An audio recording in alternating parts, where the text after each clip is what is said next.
לך דודי לקראת קהלה בני שבת נקבלה לך דודי לקראת קהלה בני שבת נקבלה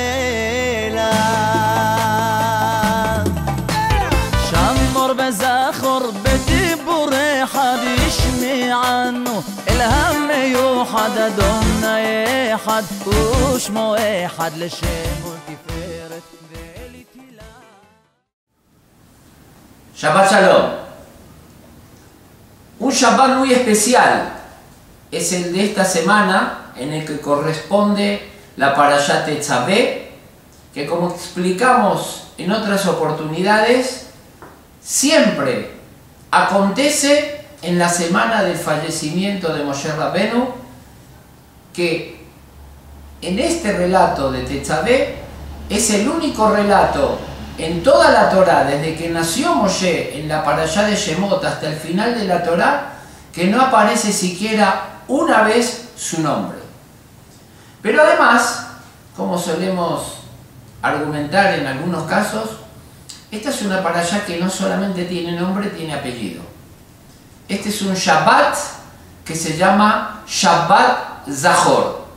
Siempre el Shabbat previo a Purim nos corresponde cerrar el capítulo de la lectura semanal con un maftir especial. Y en este caso, Zachor et asher asa lecha Amalek. ¿Y por qué? Vamos a ver que quiero remontarme, antes de entrar al comentario, a una de las entregas semanales que hicimos, en las cuales preguntamos si la Torá deja impune los errores de algunas personas. Si es cierto que por ser un héroe, un personaje, un patriarca de la Biblia, la Torá le perdona absolutamente todo. Y para entender este capítulo de Amalek, tenemos que remontarnos a las bendiciones de Yitzhak para con sus hijos Jacob y Esav. ¿Por qué?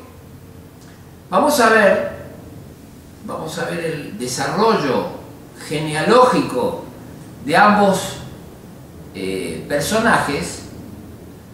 Que Esav tuvo un hijo que se llamaba Elifaz y el hijo de él se llamaba Amalek,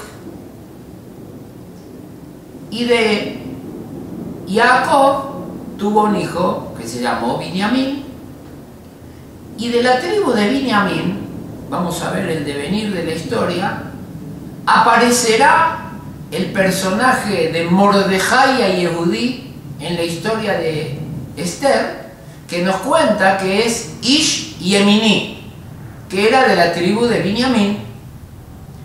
Y ocurre que cuando Jacob ocupa el lugar de Esav y Esav retorna a su casa y se da cuenta de todo lo que ocurrió, el relato del libro de Bereshit, en la Parashá de Toledot, capítulo 27, nos cuenta en el versículo 34, que en el versículo que dice así: Vaitzak tzeaka gedolá umara ad meod.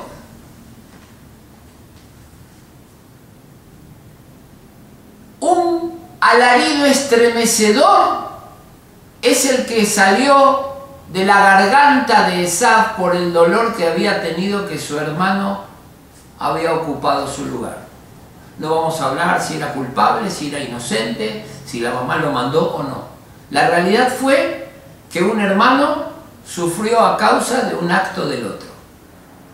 ¿Es Jacob un taimador, un mentiroso, un ocupa lugares? Ya vimos que en diferentes oportunidades tuvo que pagar, y muy caro, haber ocupado el lugar de su hermano. Y lo vemos precisamente cuando se va a casar, que él se iba a casar con la menor, y el papá de la menor se la cambió, y cuando le dijo, ¿por qué me mentiste? Le dice, no se hace estas cosas en nuestros pavos, en nuestros lugares, de entregar a la pequeña antes de la grande. La Torá nos subraya y nos pone una lucecita titilante que nos dice, ven, tú ocupaste el lugar de tu hermano que era mayor que tú, ahora ese grito, ese alarido de dolor y de angustia que había sufrido Esav, vamos a ver que cuando se entera Mordejai de los designios, los proyectos que tiene Amán de destruir a todo el pueblo judío. ¿Y quién era Amán? Amán Ha'agagí. Amán Ha'agagí, el rey Agag, era el rey de Amalek.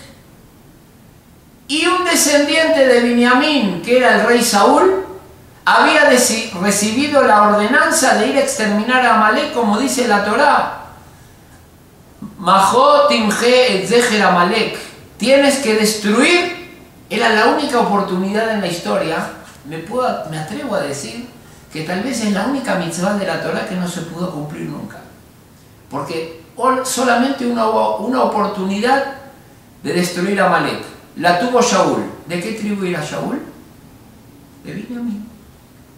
Y Shaul desoyó la orden del profeta Samuel, que le había dicho que maten a todos. ¿Y a quién trajo vivo? Al rey Agag. Y Agag, antes de ser pasado por armas en manos de Samuel, dicen que tuvo esa noche la oportunidad de procrear, y la descendencia de él fue Hamán, que se llama Hamán Agagí, por el rey Agag de Amalek. La historia que comienza en dos hermanitos que se pelean en el vientre de su madre, tiene un corolario en la Megilat Esther, que cuando se entera Mordejai de lo que quiere hacer el primer ministro, se vistió con ropas de luto y salió de la ciudad. Y escuchemos el versículo como dice: Vaizag zeaka gedolá umara. Y él exclamó un alarido muy grande, gigante y angustioso. Él mismo, las mismas palabras que utilizó el texto en el relato de Esav, el abuelo de Amalek, un descendiente de Amalek le hizo estallar en llanto, en dolor y angustia a un descendiente de Jacob. Historias, los caprichos de la historia, no, es la mano de Hashem. No hay impunidad en la Torah. Ahora, el que quiere ser malo, lo van a ayudar para que sea malo. Y el que quiere ser bueno, la historia de Purim, que vamos a hablar en la próxima entrega, que es la parashá que viene, vamos a entender un poco más cuál fue todo ese relato, podríamos llamarlo eterno, de esta historia de judíos perseguidos con proyectos de exterminio a lo largo de toda la historia. Pero hoy, antes de la celebración, la Torá nos manda un mensaje. No puedes celebrar si no te acuerdas de tu historia.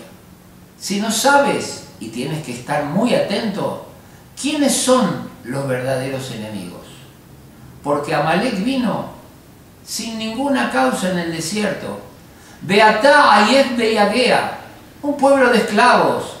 Miles, cientos de miles de mujeres y niños vinieron a atacar a Amalek.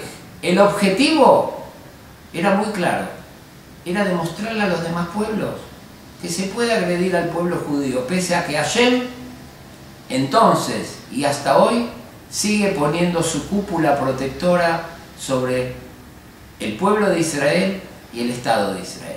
Estamos prestos entonces para, de alguna manera, ir preparándonos para la alegría, pero siempre lo hacemos con reflexión. Esta alegría que va a desatar los más profundos sentimientos de algarabía, también es una fiesta que debemos tomar en serio. Shabbat Shalom. ישמר השבת, אל ישמר אני. ישמר השבת, אל ישמר